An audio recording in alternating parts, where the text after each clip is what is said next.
사도신경을 신앙 고백하도록 하시겠습니다.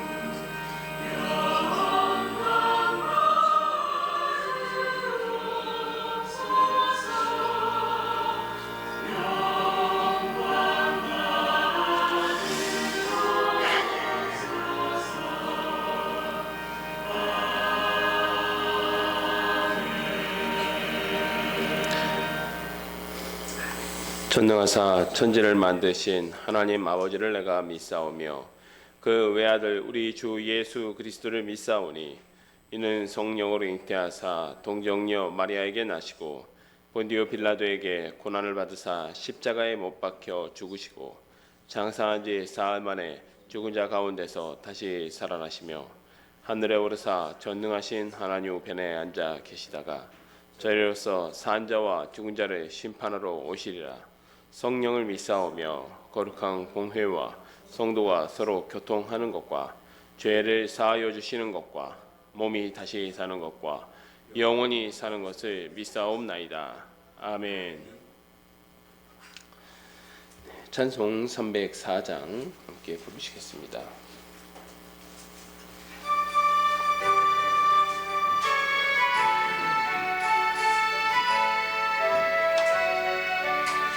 그 크신 하나님의 사랑 말로 다 형용 못하네.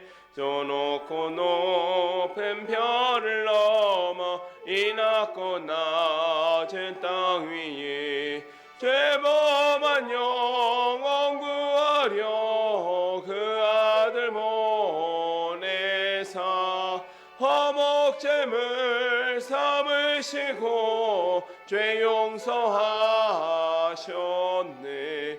하나님 크신 사랑은 증량다 못하네. 영원히 변치 않는 사랑 성도여 찬양하세. 괴로운 시절 지나가고 땅 위에 영화세할 때 주 믿지 않던 영혼들은 큰 소리 외쳐 울어도 주 믿는 성도들에게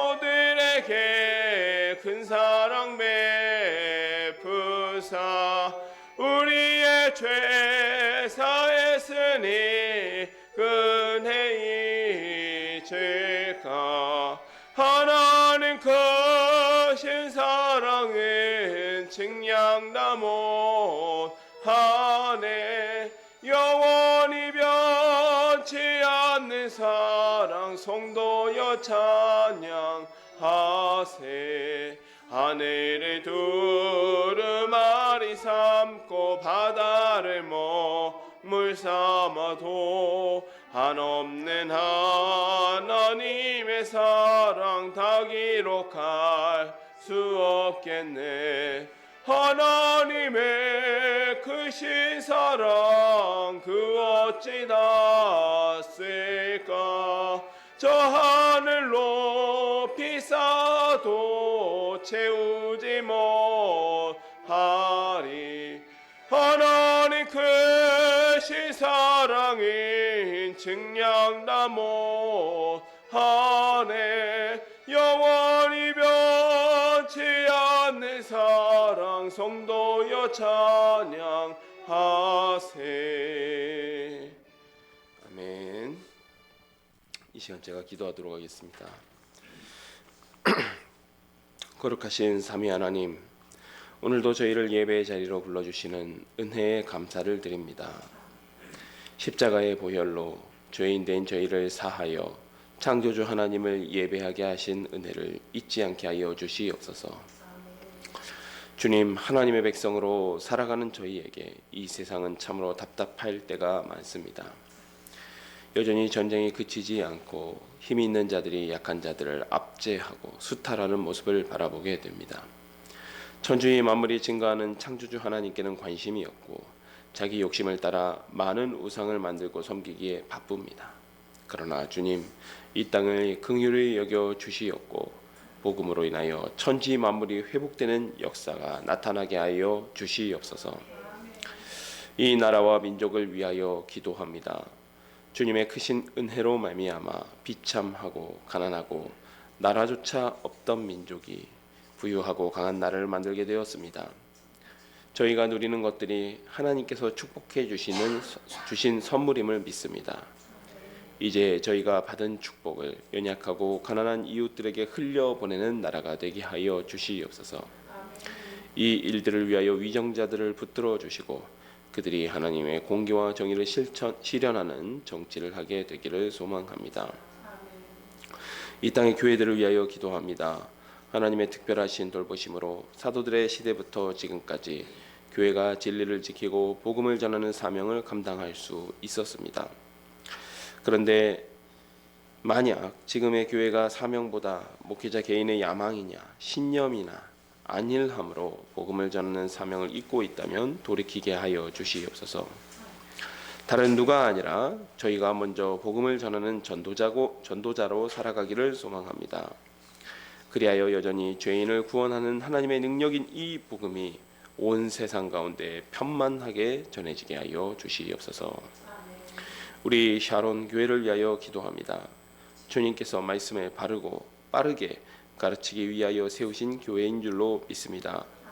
주님께서 맡겨주신 사명이 너무 무겁지만 주님께서 명령하셨기에 주님께서 이루실 줄로 믿습니다. 저에게 지혜와 믿음을 더하여 주시옵소서. 또한 그리스도의 지체된 저희가 서로 사랑하게 하시고 들은 말씀을 그대로 우리의 삶을 통하여 순종하여 이루어가는 샤론의 가족들이 되기를 소망합니다. 이 시간 말씀을 듣고자 합니다. 우둔한 저희의 마음을 성령의 빛을 비춰주심 가운데 깨닫게 하여 주시옵소서. 시편 저자들의 찬양을 함께 살펴보며 우리의 마음속에서 찬양이 가득한 삶을 살기를 소원합니다. 이유가 있어서 찬양하는 것이 아니라 삶의 모든 순간이 찬양의 이유 되는 저희가 되게 하여 주시옵소서. 감사하며 언제나 찬양받기 합당하신 예수 그리스도의 이름으로 기도합니다. 아멘.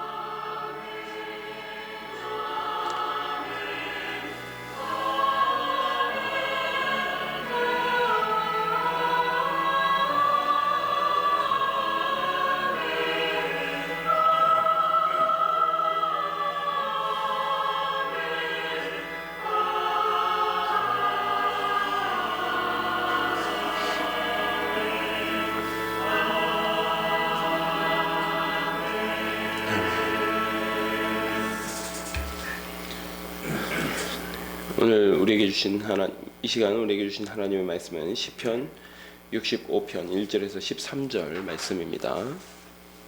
시편 65편 1절에서 13절 말씀입니다. 구약성경 847페이지에 있습니다. 제가 하나님의 말씀을 받들어 봉독하도록 하겠습니다. 하나님이여 찬송이 시온에서 주를 기다리오며 사람이 서원을 주께 이행하리이다. 기도를 들으시는 주여 모든 육체가 주께 나아오리이다. 죄악이 나를 이겨싸우니 우리의 허물을 주께서 사하시리이다. 주께서 택하시고 가까이 오게 하사 주의 뜰에 살게 하신 사람은 복이 있나니 우리가 주의 집 곧 주의 성전의 아름다움으로 만족하리이다. 우리의 구원의 하나님이시여 땅의 모든 끝과 먼 바다에 있는 자가 의지할 주께서 의를 따라 어미하신 일로 우리에게 응답하시리이다. 주는 주의 힘으로 산을 세우시며 권능으로 띠를 띠시며 바다의 설렘과 물결의 흔들림과 만민의 소유까지 진정하시나이다. 땅 끝에 사는 자가 주의 징조를 두려워하나이다. 주께서 아침 되는 것과 저녁 되는 것을 즐거워하게 하시며 땅을 넓어서 물을 대어 심히 윤택하게 하시며 하나님의 강에 물이 가득하게 하시고 이같이 땅을 예비하신 후에 그들에게 곡식을 주시나이다. 주께서 막고랑의 물을 넉넉히 대사 그 이랑을 평평하게 하시며 또 담비로 부드럽게 하시고 그 싹에 복을 주시나이다. 주의 은택으로 한 해를 관시우시니 주의 길에는 기름방울이 떨어지며 들의 초장에도 떨어지니 작은 산들이 기쁨으로 띠를 띠었나이다. 초장은 양떼로 옷 입었고 골짜기는 곡식으로 덮였음에 그들이 다 즐거이 외치고 또 노래하나이다. 아멘. 지난주에는 저희가 이 고난 중에 있는 다윗의 시를 살펴보았습니다. 63편은 다윗이 압살롬의 반란을 피해 도망하던 중에 유다 광야에서 지은 시입니다. 다윗은 메마른 유대 광야에서 물을 찾듯이 하나님을 갈망한다라고 고백하고 있습니다. 하나님의 성소에서 주님을 예배하며 찬양하던 시절을 기억하며 간절하게 주님을 바라고 있는 것이죠. 그러면서 주님의 인자라는 말은 여기서 사랑이라고 얘기했죠. 헤세드, 사랑이라고 했는데 그 사랑이 자신의 생명보다 낫다라고 고백하며 새벽에 침상에서 일어나 말씀을 작은 소리로 읊조린다라고 기도하고 있습니다. 지금 반란을 피해서 도망하는 와중에도 새벽에 일어나서 대책 회의를 하는 것이 아니라 침상에서 하나님의 말씀을 작은 소리로 읊조린다라고 하는 이 다윗의 고백이 비참한 현실 가운데에서도 하나님과의 교제를 가장 소중하게 여겼던, 그것을 가장 사모했던 다윗의 모습을 보여주고 있습니다. 63편은 정확하게 언제 기록했는지는 알 수 없습니다. 다만 다윗의 원수들이 다윗의 생명을 찾으려 할 때에, 다윗의 생명을 해치려 할 때에 지은 시는 분명해 보입니다. 다윗은 원수들이 덤벼드는 모습을 화살을 겨누는 것으로 표현하고 있습니다. 그 모습으로 지금 그려내고 있는데 그의 원수들은 날카로운 말로 다윗을 화살로 겨누듯이 겨누고 갑자기 그를 죽이고자 그 화살을 쏩니다. 그러나 그 모든 상황을 감찰하고 계시는 하나님께서 도리어 심판의 화살로서 악인들의 모든 음모를 부수시고 없애십니다. 그로 말미암아 다윗은 의인은 여호와로 말미암아 즐거워하며 그의 품에서 자랑하게 될 것이라고 고백하고 있습니다. 여기서 자랑한다라는 말은 할렐루라는 말이라고 했죠. 하나님을 찬양하게 될 것이다.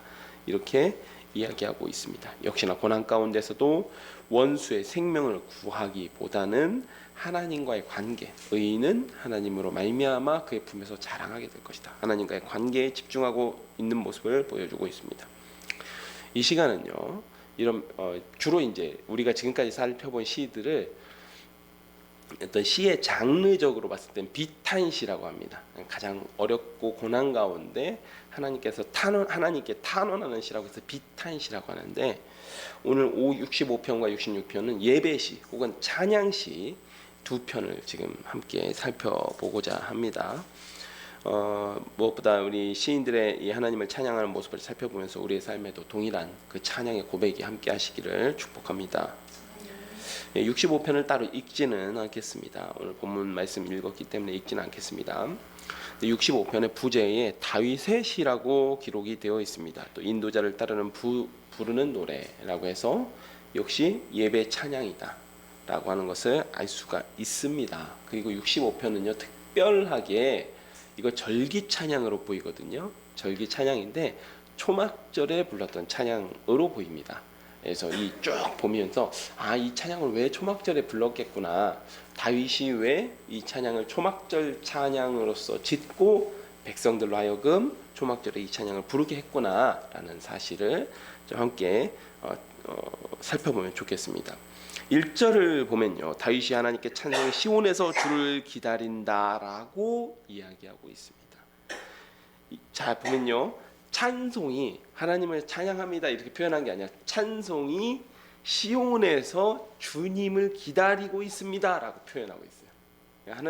하나님을 그러니까 우리는 어떤 광경을 지금 상상하시면 되는데, 이스라엘 백성이 다 시온산이 어디죠? 원래 다윗이 여부스 족속에게 빼앗아서 자기 성을 세운 곳을 시온성이라고 이야기했죠. 그곳에 지금 이스라엘 백성들이 다 모여서 하나님을 찬양하기 위해서 지금 기다리고 있는 모습입니다. 그래서 찬양하기 위해서 기다리고 하나님을 초청해 드리는 그런 모습을 생각하시면 됩니다. 네, 그리고 사람이 서원을 주께 이행하려 합니다. 여기 뒤로 가면 초막절 찬양이라는 모습이 더 잘 드러나기는 하는데, 이 서원이 무엇이겠습니까?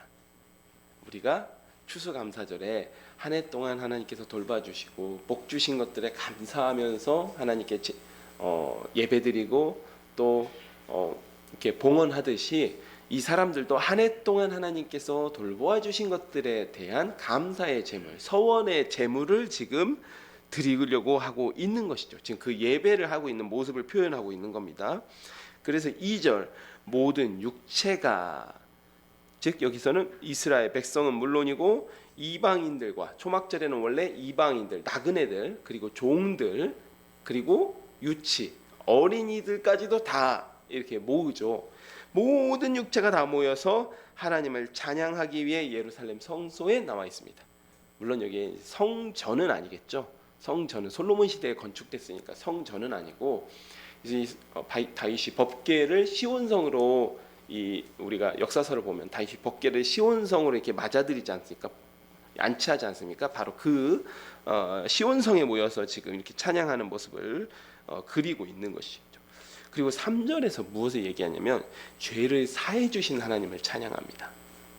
이런 부분에서 이제 초막절의 흔적이 드러나는 부분인데요.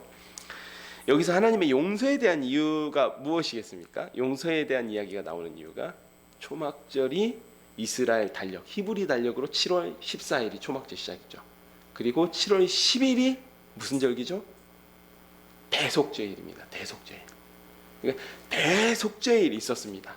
4일 전에 대속죄일이 있었어요. 그렇기 때문에 하나님께서 이스라엘 백성 1년간에 지었던, 부지 중에 지었던 그런 모든 죄악, 대제사장부터 모든 백성이 지었던 죄악을 한 번에 다 용서해 주신 날이 얼마 전이었습니다.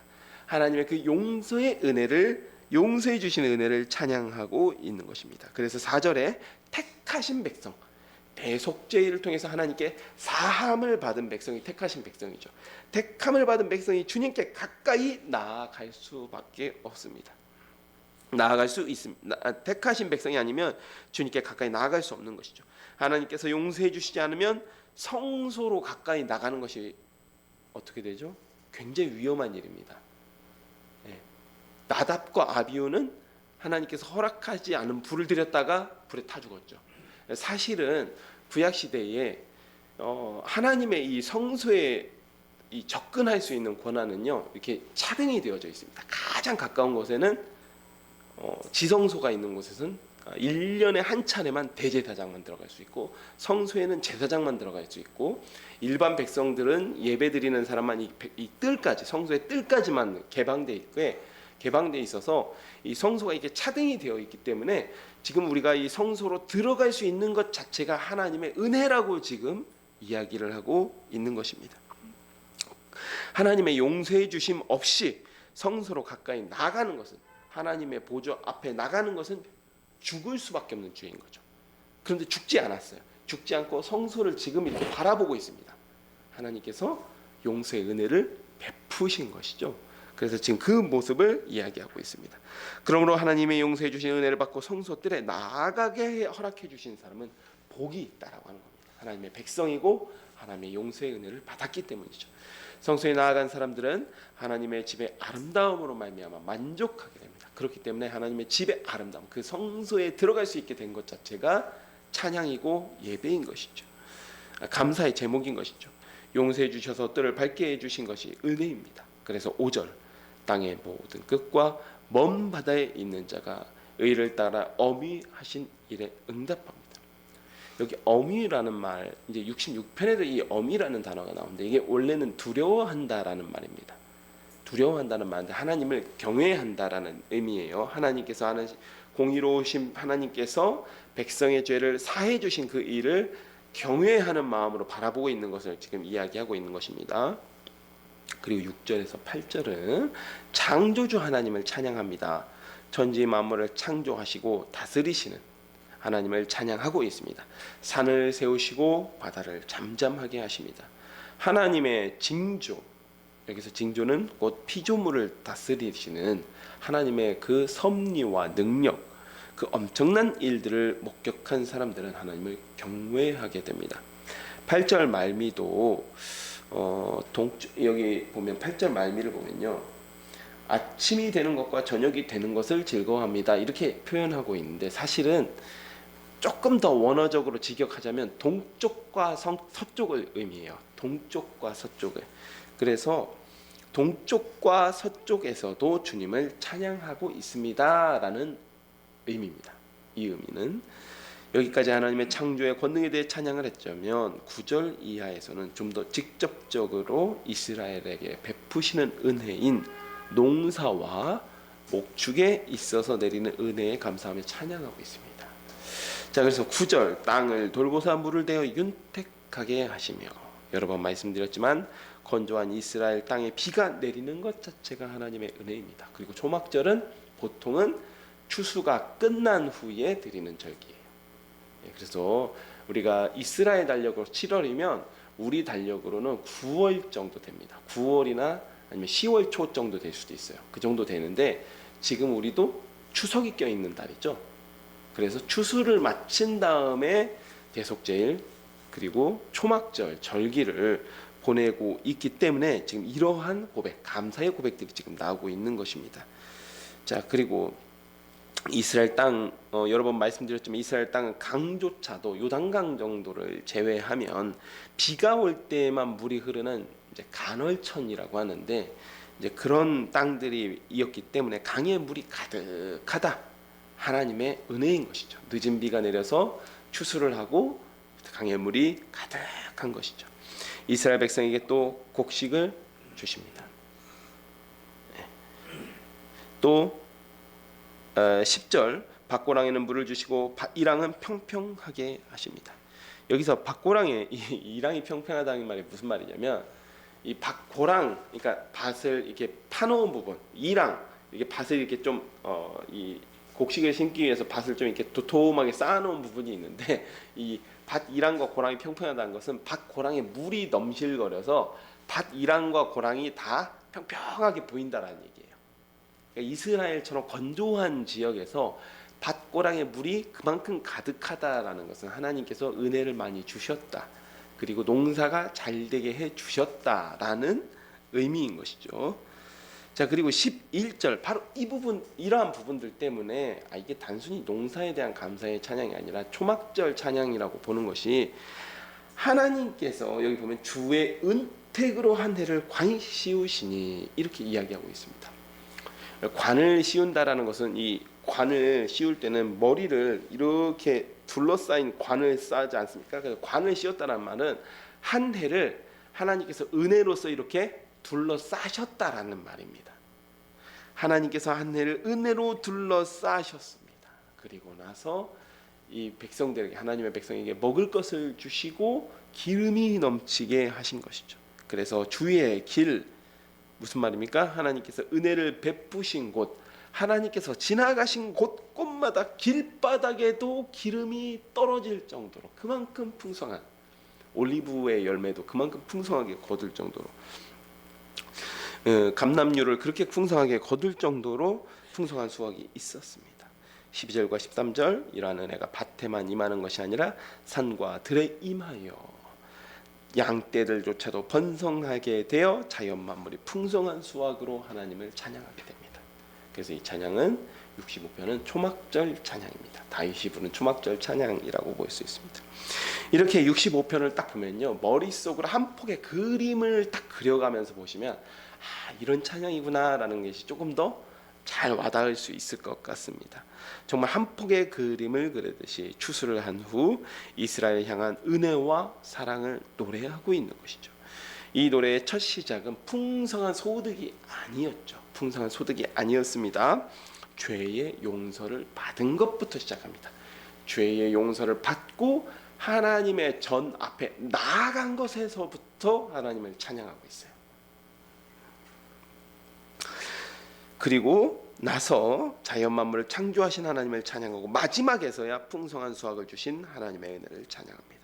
우리와 하나님과의 관계도 이와 같아야 될 줄로 믿습니다. 먼저는 죄를 구원해 주시고 자녀 삼아 주신 것으로 말미암아 찬양하고, 창조주 하나님을 찬양하고, 그 이후에야 우리에게 베풀어 주신 은혜, 세워보면서 그것들에 감사하며 찬양할 수 있는, 그렇게 된다면 풍성한 수확으로 인하여서 기뻐하는 것이 아니라 하나님과의 관계, 인격적 관계, 하나님께서 우리를 백성 삼아 주신 것, 자녀 삼아 주신 그 은혜로 말미암아 우리의 삶 가운데 희락을 누리게 될 줄로 믿습니다. 66편입니다. 66편 읽도록 하겠습니다. 온 땅이여 하나님께 즐거운 소리를 낼지어다. 그의 이름의 영광을 찬양하고 영화롭게 찬송할지어다. 하나님께 아뢰기를 주의 일이 어찌 그리 어미하신지요. 주의 큰 권능으로 말미암아 주의 원수가 주께 복종할 것이며 온 땅이 주께 경배하고 주를 노래하며 주의 이름을 노래하리이다 할지어다. 셀라. 와서 하나님께 행하신 것을 보라. 사람의 아들들에게 행하심이 어미하시도다. 하나님이 바다를 변하여 육지가 되게 하셨으므로 무리가 걸어서 강을 건너고 우리가 거기서 주로 말미암아 기뻐하였도다. 그가 그의 능력으로 영원히 다스리시며 그의 눈으로 나라들을 살피시나니 거역하는 자들은 교만하지 말지어다. 셀라. 만민들아 우리 하나님을 송축하며 그의 찬양 소리를 들리게 할지어다. 그는 우리 영혼을 살려주시고 우리의 실족함을 허락하지 아니하시는 주시로다. 하나님이여 주께서 우리를 시험하시되 우리를 단련하시기를 은을 단련함같이 하셨으며 우리를 끌어 그물에 걸리게 하시며 어려운 짐을 우리 허리에 메어 두셨으며 사람들이 우리 머리를 타고 가게 하셨나이다. 우리가 불과 물을 통과하였더니 주께서 우리를 끌어내사 풍부한 곳에 들이셨나이다.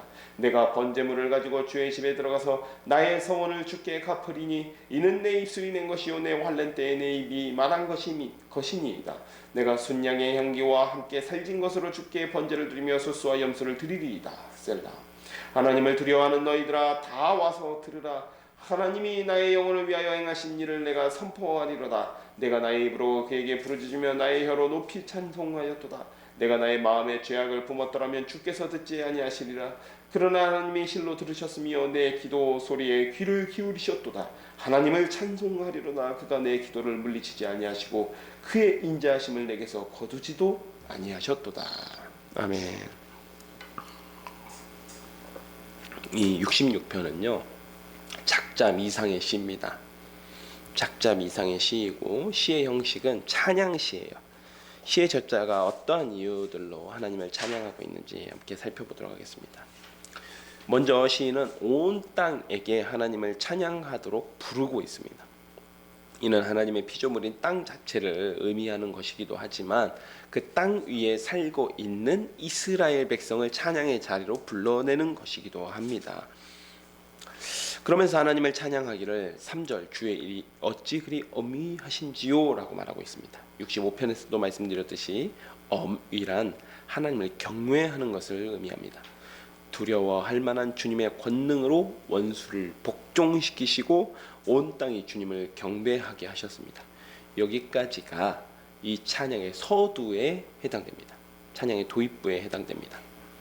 그리고 5절부터 구체적으로 하나님을 찬양하는 이유들에 대해서 이야기하고 있습니다. 6절에서 가장 먼저 등장하는 사건이 바로 홍해 사건입니다. 홍해 사건이에요. 이 사건이 구약시대의 하나님과 이스라엘 언약을 이야기할 때 거의 빠지지 않고 등장합니다. 이사야서에서도 등장했고요. 하나님과 이스라엘 백성들 가운데 언약을 이야기할 때 항상 하나님 편에서도 내가 홍해에서 너희를 건진 것을 잊지 마라 이렇게 이야기하시고, 이스라엘 백성도 하나님을 찬양할 때 홍해에서 우리를 건지신 하나님 이렇게 찬양하는 경우가 굉장히 많아요. 왜 그러냐면 구약시대 최대의 구원의 사건이 홍해 사건입니다. 신약시대에는 십자가 사건이 있다면 구약시대는 홍해 사건이 가장 큰 구원의 사건이에요. 그래서 바벨론 포로에서 구원하실 때조차도 홍해에서 내가 너희를 구원하듯이 바벨론에서도 내가 너의 포로를 돌릴 것이다 이렇게 이제 말씀하실 정도로 가장 큰 사건이 홍해 사건입니다. 그리고 여기 주어를 보면요 이스라엘 전체를 대표해서 우리라고 표현하고 있습니다. 우리가 이렇게 표현하고 있는데 이 부분은 잘 좀 기억해 두시는 게 좋을 것 같습니다. 그리고 이 뒤에 더 차차 이야기하도록 하겠습니다. 그리고 7절 하나님의 능력을 이스라엘 백성을 다스리시고 열방을 감찰하십니다. 자, 그리고 9절에 영혼을 살려주시고 이스라엘의 하나님 앞에 실족할 때 실족을 허락하지 아니하십니다. 이는 이스라엘이 아예 어떠한 고난도 받지 않는다라는 의미가 아니라 시험을 당할 때가 있지만 시험을 당할지라도 반드시 그 백성을 구원하여 주시며 자기 백성을 연단시키기 위해서, 괴롭히기 위해서가 아니라 연단시키기 위해서 시험을 주신다라는 의미입니다. 그래서 곧바로 10절에서 시험하실 때 은을 단련하듯이 연단하신다라는 표현이 나와요. 이 표현도 구약 성경에 굉장히 자주 등장한 표현입니다. 저번에도 한번 말씀드린 적이 있는데 연단의 비유로 은을 단련하듯이 한다는 말씀이 구약 성경에 자주 등장하는 이유는 이 은도 다른 광석처럼 은도 처음에 채광을 하잖아요. 그러면 불순물이 많습니다. 다른 광석이랑 섞여 있는 경우가 많아요. 특히 많이 섞여 있는 게 이제 납이랑 좀 많이 섞여 있다라고 합니다. 은과 납이 많이 섞여 있는 경우가 많은데 고대 근동에서는 어떻게 해서 이 은을 그럼 좀 정련되는 순수한 은을 어떻게 채취했냐를 보면 이 도가니에다가 계속해서 불을 떼는 거예요. 은 원석을 넣고 계속 불을 떼요. 그러면 이 녹는 점이 다르기 때문에 불순물이 먼저 녹아 나오고 이제 순수한 은을 건져낼 수가 있는 것입니다. 근데 이거를 한 번만 하는 게 아니에요. 한 번만 하는 게 아니라 기술이 좀 부족했기 때문에 고대 시대에는 이걸 여러 차례 반복해야 순수한 은을 얻을 수가 있는 겁니다. 실제 이제 좀 이 가치가 있는 은을 얻어낼 수가 있는 것이죠. 그래서 시인은 지금 마치 그처럼 하나님께서 하나님의 백성을 단련하시기 위해서 순수한 은으로 만들어내시기 위해서 시험하셨다라고 말하고 있습니다. 때로는 그물에도 걸리게 하시고 짐을 지게도 하시고 또 어떤 때는 12절 말씀처럼 사람들이 머리를 타고 가게 하셨습니다. 이 말씀은 이방 민족으로부터 압제를 받게도 하셨다라는 말씀이거든요. 실제 우리 사사시대 생각해 보면 어떻습니까? 이방 민족의 이스라엘 백성들이 얼마나 못됐는지 이방 민족의 압제를 받을 때만 정말 못 살겠다 싶을 때만 손들고 회개하고 나오죠. 하나님 저희 진짜 못 살겠습니다. 저 회개합니다. 저 이제 하나님만 섬길게요 하고 손들고 나오잖아요. 그래서 이렇게 하나님께서 이스라엘 백성을 연단시키셨다라고 이야기하고 이 12절까지가 주어가 우리입니다. 주어가 우리예요. 이것은 시인이 이스라엘 민족의 대표로서 하나님을 찬양하며 하나님께서 이스라엘 백성을 통치하시며 시험 당했을 때도 구원해 주시는 분임을 찬양하고 있는 것입니다. 그리고 13절부터는 주어가 바뀝니다. 주어가 우리가 아니라 나예요. 처음에는 시인이 그러니까 이 시인의 정체를 우리가 좀 추정해 보자면 이스라엘을 대표할 수 있는 어떤 위치에 있는 사람인 것이겠죠. 그러다가 13절로 가면 이제 내 개인이 기도 응답을 받은 거, 내 개인에게 베풀어 주신 은혜를 다시 하나님께 찬양하고 있습니다. 13절부터는 시인 개인의 감사의 찬양인데 여기서 내가 번제물을 가지고 환난 때 서원한 것을 갚겠다라고 이야기하고 있습니다. 또 16절을 보면 하나님께서 시인 개인을 위해 큰 환난에서 구원하셨다라는 사실을 알 수 있습니다. 그리고 19절 환난의 때 간절히 간구한 기도에 응답하셨다라는 사실을 찬송하고 있어요. 이런 부분을 보잖아요. 그럼 66편에 굉장히 유력한 인물이 2명 등장합니다. 첫 번째로는 다윗입니다.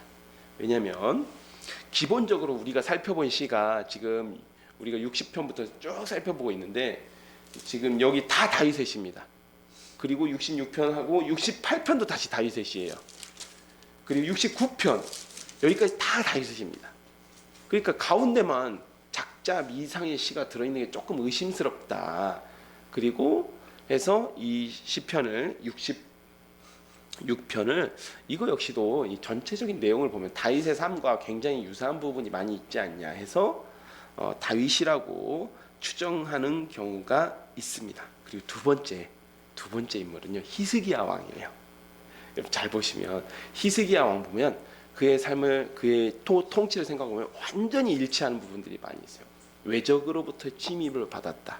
그래서 산헤립으로부터 침공을 받아서 심지어 예루살렘 성만 남고 다 포위를 당하고 그리고 하나님의 기적적인 역사로 인해서 아수르 군대가 물러나고 개인적으로는 죽을 병에 걸렸다가 하나님의 특별하신 은혜로 그 생명이 연장되고 이 모든 은혜를 경험했던 사람은 히스기야 왕이거든요. 그래서 만약에 그가 하나님의 능력으로 모든 위기를 극복하고 나서 이 시를 썼다면 내용이 굉장히 잘 맞아떨어진다라는 것이죠. 또 개인적인 서원의 내용 역시도 잘 어울린다라는 것입니다.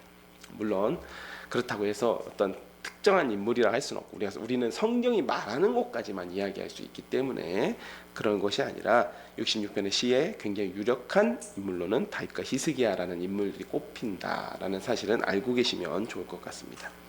그래서 66편을 전체적으로 정리해 보면요, 하나님을 찬양하는 일에 있어서 하나님의 통치와 구원을 찬양하고 있습니다. 그저 복 주시고 형통하게 하시는 하나님이 아니라 홍해에서 건지신 사건도 잘 생각해 보면 하나님의 구원을 찬양하고 있는 것 같지만 그 배경은 어떻습니까? 지금 이집트 군대가 이스라엘을 죽이려고, 없애려고, 또는 다시 노예 삼기 위해서 질주하고 있는 그 이집트 군대를 생각해 보십시오. 하나님께서 애국 군대가 살기 등등하게 쫓아오는 위기의 상황 가운데 바다에 길을 여서서 이스라엘 백성을 구원하셨습니다. 또 이스라엘 백성의 머리를 짓밟는 시험, 이게 무엇인지는 잘 모르지만 시험도 당하게 하셨습니다. 그리고 환난의 순간 사심 없이 드리는 시인의 기도에 응답하셨습니다. 무조건 잘해주시는 하나님, 좋으신 하나님이 아니라 은을 단련하듯 연단하시는 하나님의 통치와 구원에 대해서 찬양하고 있다라는 부분을 잊지 말아야 합니다. 사랑하는 여러분, 오늘 여기까지 살펴보도록 하겠습니다.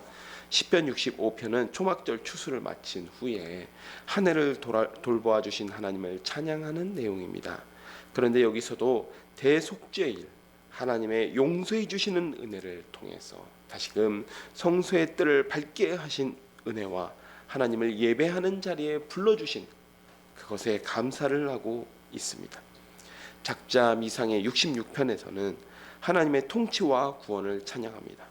여기에서도 하나님의 통치는 자기 백성을 만사형통하게 하시고 그저 좋은 것으로만 주시는 하나님이 아니었습니다. 오히려 은을 단련하듯이 연단하시는 은혜, 고난과 환난을 주시되 반드시 구원해 주시는 은혜를 찬양하고 있습니다. 이것이 이 시간 하나님의 사람들이 하나님을 찬양하는 내용들입니다. 사랑하는 여러분, 우리도 이와 같기를 소망합니다. 우리가 하나님의 백성으로서 축복과 형통 구할 수 있습니다. 아니, 구하셔야 됩니다. 그러나 먼저 죄인은 우리를 용서해 주시고 받아주신 은혜, 자녀 삼아 주신 은혜가 다른 무엇과도 바꿀 수 없는 축복임을 기억하시기를 바랍니다. 또한 형통하기만 하는 것이 은혜가 아니라, 만사형통이 은혜가 아니라 자기 백성을 연단시키기 위해서 시험과 구원을 함께 베푸시는 하나님의 그 경륜과 섭리를 감사하며 찬양할 수 있는 우리 샤론의 가족들이 되시기를 축복합니다. 제가 기도하고 말씀 맺도록 하겠습니다. 하나님 아버지, 참으로 감사드립니다. 오늘 시편 65편과 66편 가운데서 이 시인들의 감사와 예배와 찬양의 이유들을 함께 보았습니다. 주님, 이들은 만사형통하게 하신 하나님을 찬양한 것이 아니라 용서해 주시는 하나님, 다시 받아주신 하나님, 고난을 허락하시되 그것으로 연단하시며 구원해 주시는 하나님을 찬양하고 있습니다. 주님, 우리 샤론의 가족들이 이와 같이 자녀 삼아 주신 은혜에 먼저 감사하며 만사 형통을 구하기보다 은을 단련하듯이 연단하시는 하나님의 구원의 은혜, 경륜의 그 경륜을 찬양할 수 있는 샤론의 가족들이 되게 하여 주시옵소서. 예수님의 이름으로 기도합니다. 아멘. 이 시간 54장 찬송하신 후에 주기도문으로 예배를 마치도록 하겠습니다.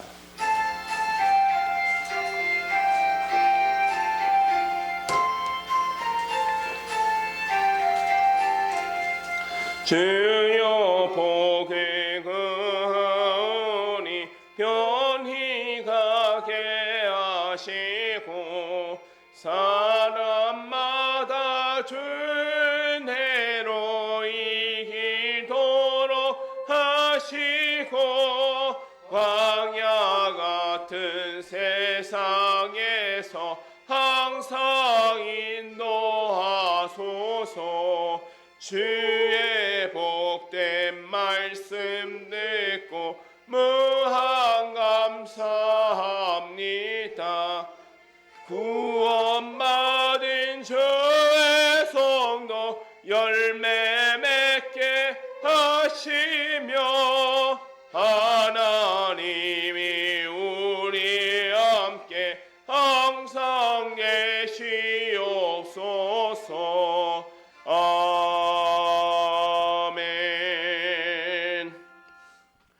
하늘에 계신 우리 아버지여, 이름이 거룩히 여김을 받으시오며 나라가 임하시오며 뜻이 하늘에서 이루어진 것 같이 땅에서도 이루어지이다.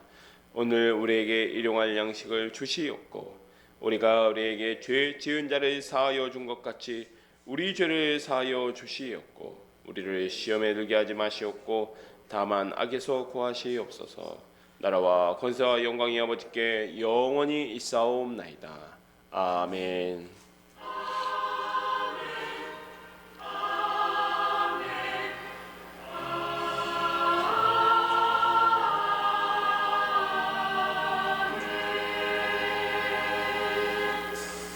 네, 예배 마쳤습니다. 하나님께 영광과 감사